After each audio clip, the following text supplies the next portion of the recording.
بسم الله الرحمن الرحيم الحمد لله رب العالمين والصلاة والسلام على أشرف الأنبياء والمرسلين محمد رسول الله صلى الله عليه وعلى آله وصحبه وسلم تسليما كثيرا كثيرا. From Abadu, my brothers and sisters, we continue with our lesson on in Aqeeda on the issue of Qadr, the destiny of Allah subhanahu wa ta'ala, which Allah subhanahu wa ta'ala has written for us.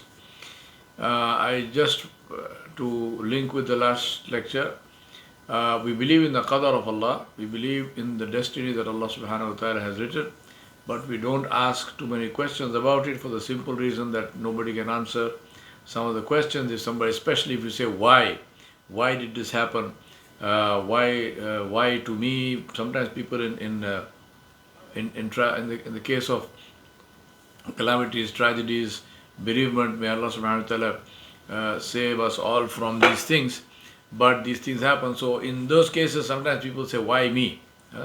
It's interesting, people don't say why me when they have good luck, so-called good luck, right? There's no luck, good or bad, but when something good happens to them, people don't say why me, but they say it's why me when something evil happens. That's really worth thinking about that as well.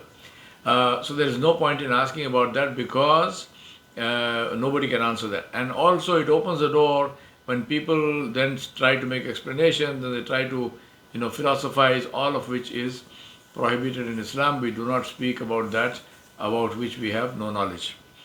Allah knows, but Allah does not compel. This is our understanding of the qadr. Allah subhanahu wa ta'ala knows what choices we will make, but Allah does not force us.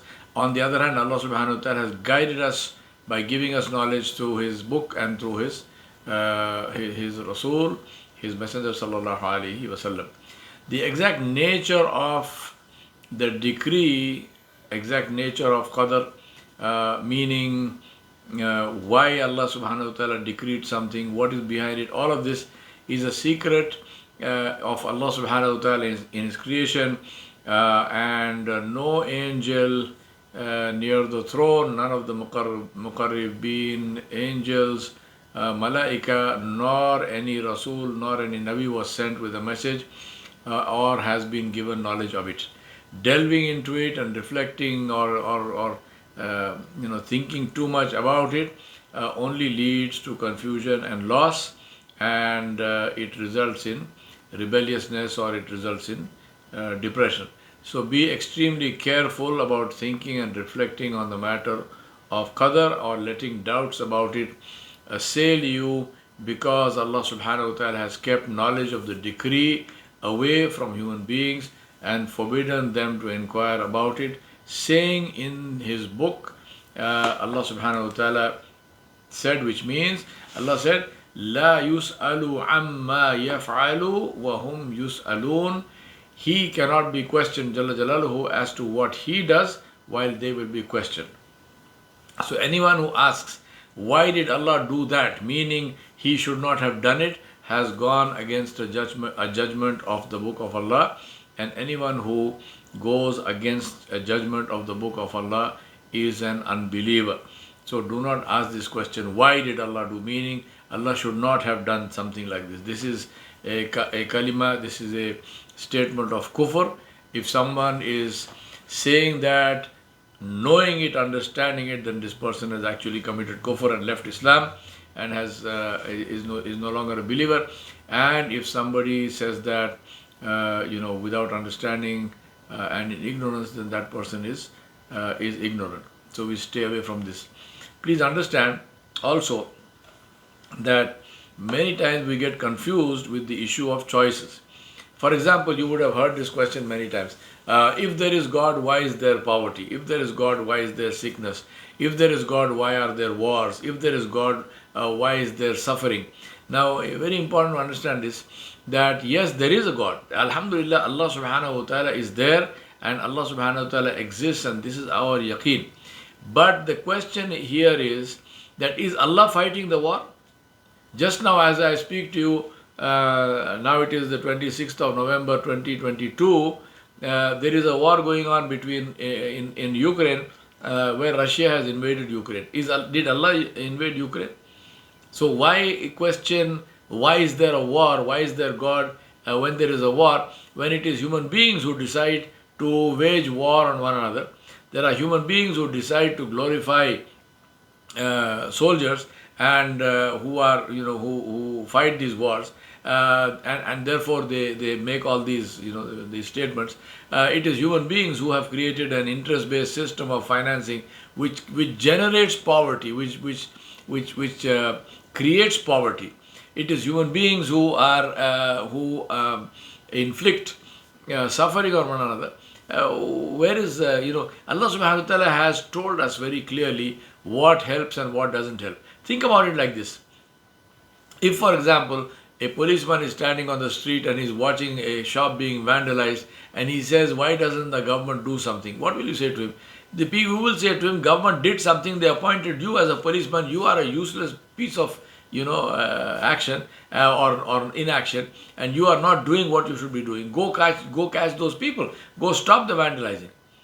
Now that's exactly what our situation is as human beings, and especially as Muslims. Allah subhanahu wa ta'ala created us in order to spread goodness in the land, in order to spread the benefit for everyone all over the world. So let us ask ourselves, am I doing my duty? If there is hunger, am I feeding at least one person? If there is sickness, am I paying the bill of somebody who is in hospital and who cannot afford to pay their bills? If there is suffering, if there are wars, if there is inequity, am I at least minimum raising my voice against it? We have economies, entire countries and economies, which are based on the manufacture of weapons of mass destruction. The economy runs on that, by manufacturing these weapons and selling these weapons. Now think about this. If you are manufacturing weapons of mass destruction, what do you think those things do? You know what they do because you are manufacturing them. And you are selling them to people whom? You are selling them to the worst of the worst in this world. You are selling them to the worst and the most evil dictators and people in the world who buy those weapons from you to slaughter their own innocent people and to maintain their oppressive rules in their lands. The people selling the weapons know very well to whom they are selling those weapons and what those weapons are being used for. And then when it happens, everyone seems to be very surprised. Oh my God, why did it happen? We should be ashamed of ourselves. Really, as human beings, we should be, especially the so-called educated ones. Believe me, all these weapons are created, they are not created by ignorant fools or ignorant villagers in the Baghdad somewhere. These are created by highly trained, highly educated engineers and doctors and scientists. Right? So who do you want to blame? This is not a matter of qadar. This is Allah subhanahu wa ta'ala has given us this deen, has given us this religion. Allah subhanahu wa ta'ala has showed us the right way. When you are told that this way leads to disaster, don't go there. And you still go and you say, why doesn't God do something? Well, God did something. God did a lot.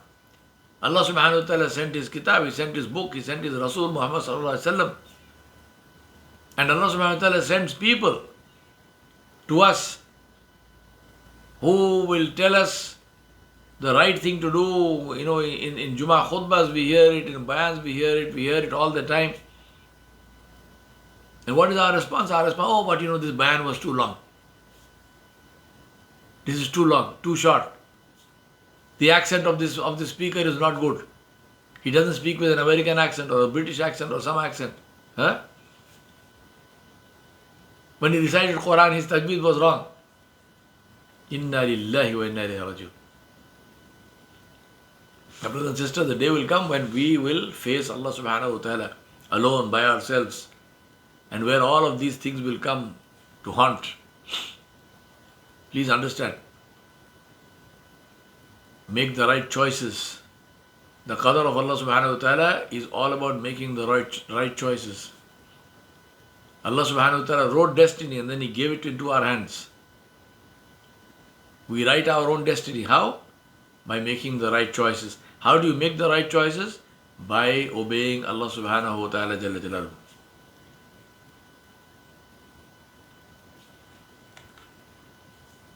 Now, we believe in the Al-Lawh wal-Qalam. Al-Lawh is the tablet, Al-Lawh al-Mahfuz, the protected tablet, and Al-Qalam is the pen. And in everything that is written on it. Even if all created beings, all created creatures, whoever there are, every human, every jinn, every angel, everything which Allah subhanahu wa ta'ala created, if all of them were to gather together to make something, to destroy something, to make it fail to exist, whose existence Allah subhanahu wa ta'ala had written on the tablet, they will not be able to do that.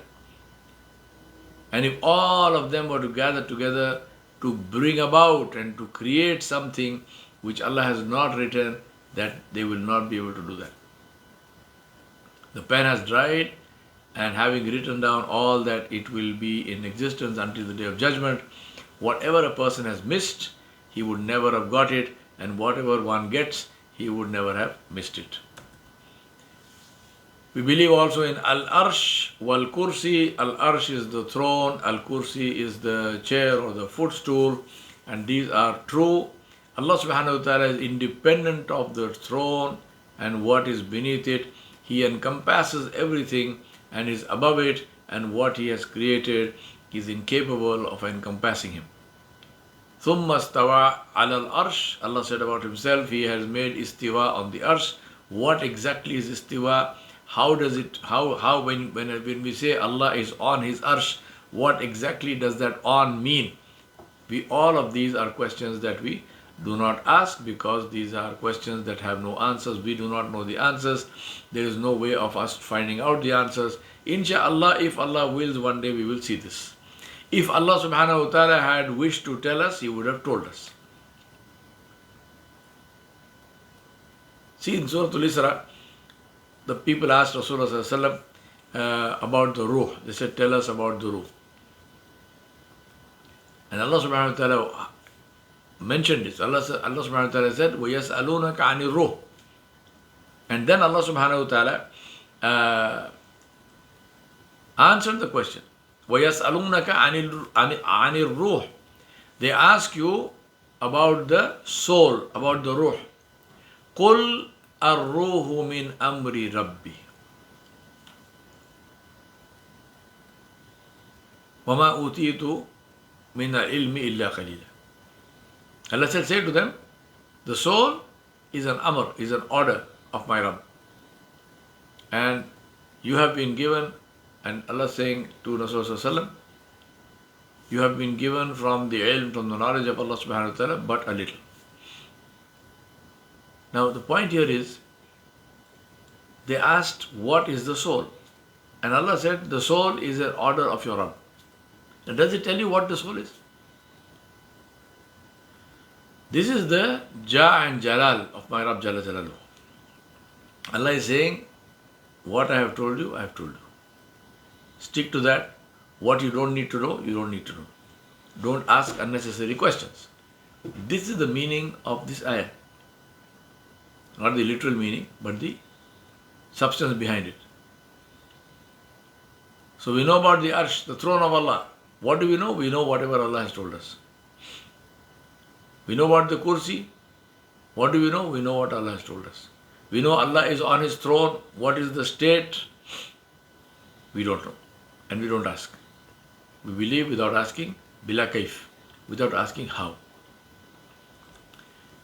Nothing is hidden from Allah subhanahu wa ta'ala. Firstly, we know that Allah knows all that has happened and all that will happen. Allah subhanahu wa ta'ala, we believe that Allah subhanahu wa ta'ala knows the condition of His slaves.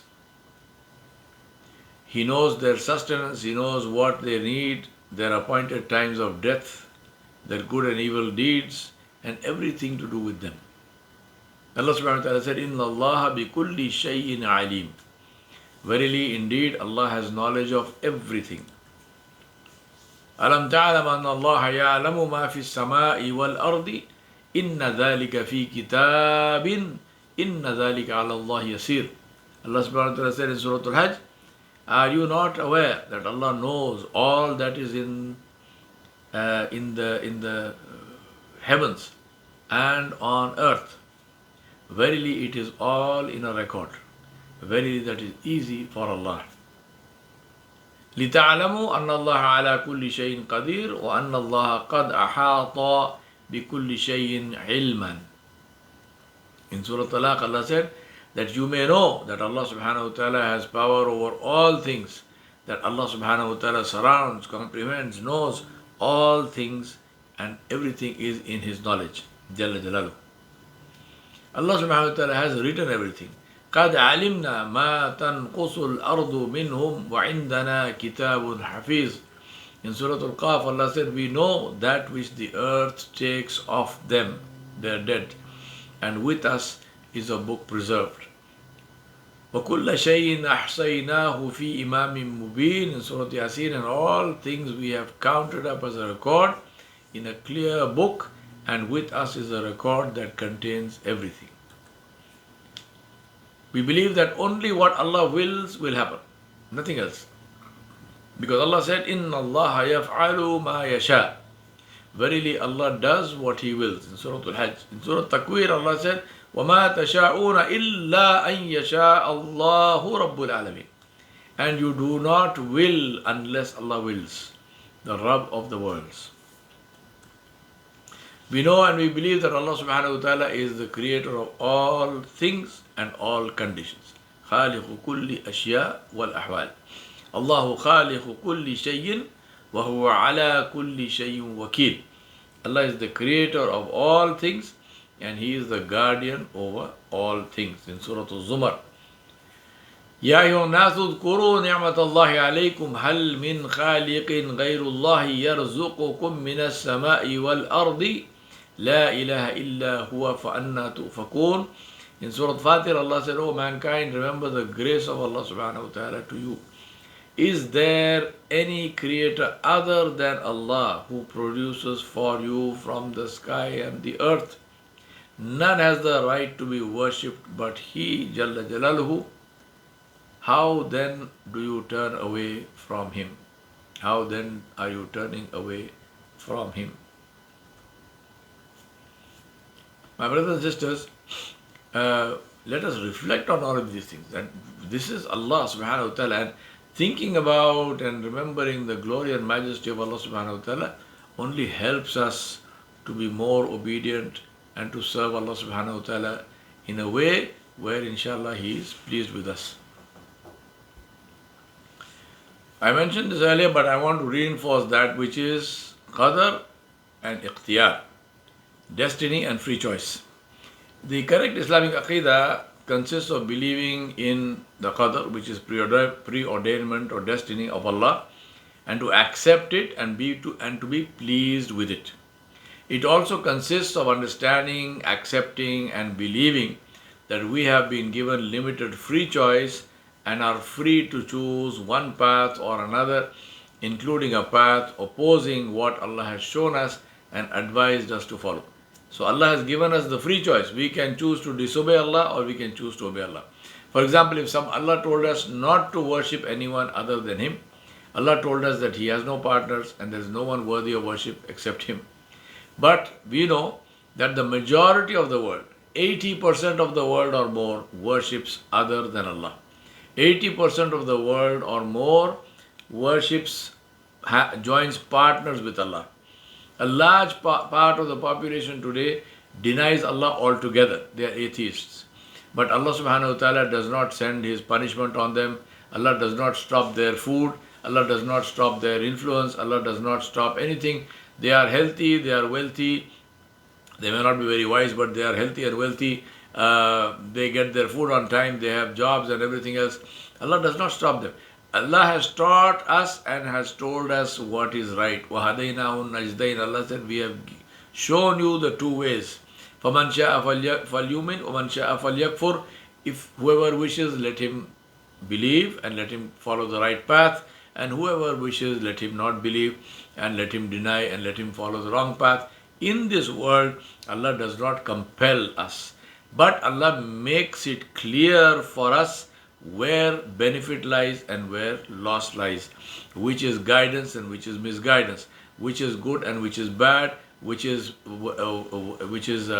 pious and beneficial, and which is evil. All of these, there is no confusion.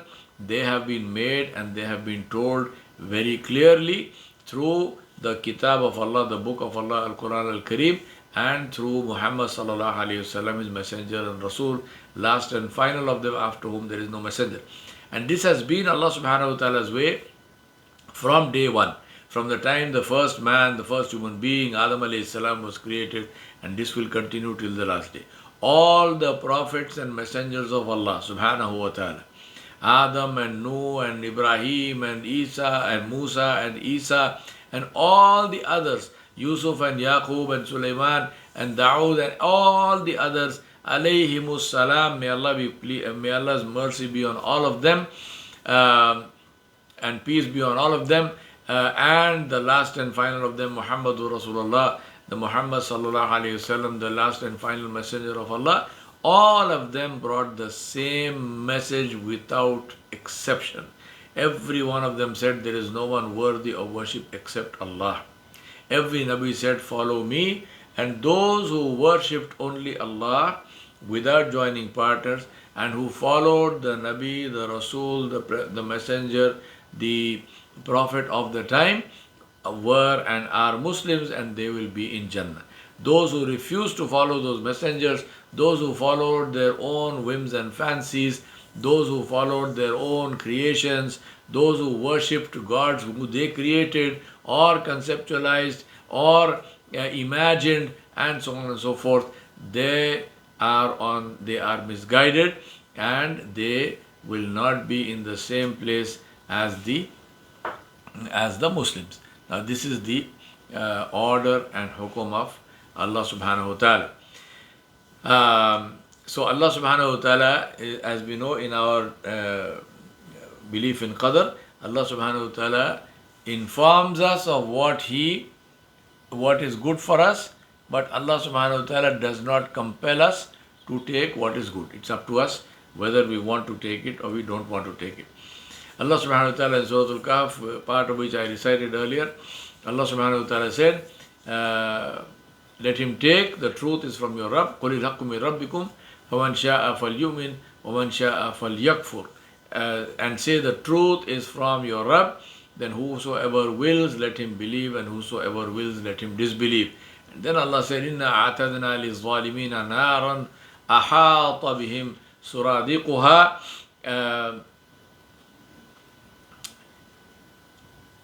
Allah said, and verily we have prepared for the Zalimun, for the oppressors, a fire whose walls will surround him.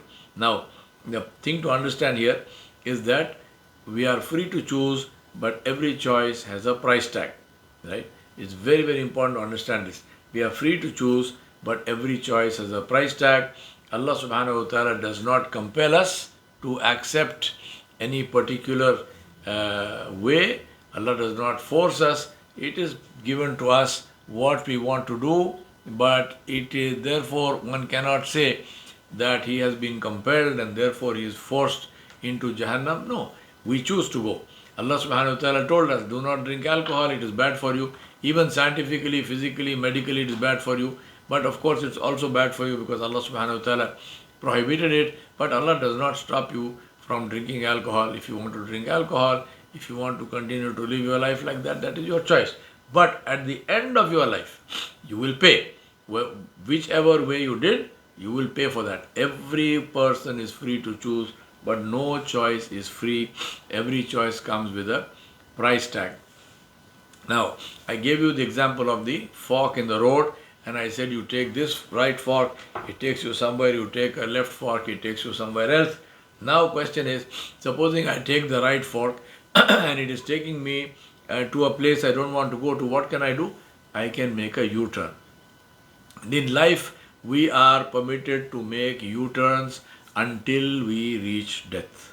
So we are permitted to take a U-turn. That U-turn is called istighfar and tawbah. It is called repentance, and it is called turning towards Allah subhanahu wa ta'ala. So many times it is possible that we may pick a path in life. We may be leading our lives in a particular way because we never gave it much thought, And then suddenly we get this realization and we say, SubhanAllah, I have been doing wrong all my life. I have not prayed all my life. Now I am so old. What should I do? Start praying. Start praying, right? Let your prayer be imperfect. You can learn until the day you die.